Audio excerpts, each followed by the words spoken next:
NT.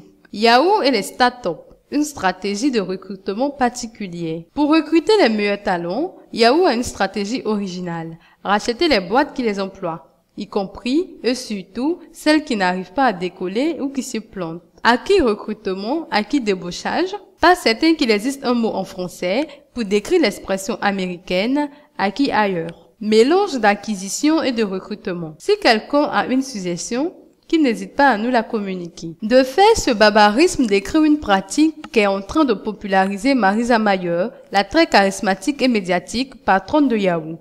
Pour attirer dans son groupe les ingénieurs et les développeurs les plus talentueux, Marissa s'est mise en tête de racheter les boîtes qui les emploient. Bon d'accord, ça coûte un peu cher, on évoque notamment le montant moyen d'$1 million par salarié, mais c'est très efficace et ça permet de gagner du temps.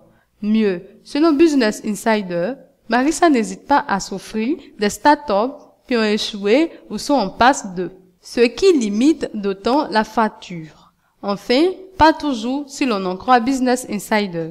Ainsi, Yahoo s'est offert une bonne douzaine de startups depuis le début de l'année, dans le seul espoir de récupérer ses meilleurs talents. La dernière cible du géant californien, Sobni, est spécialisée dans les applications sur le carnet d'adresses, sans beaucoup de succès.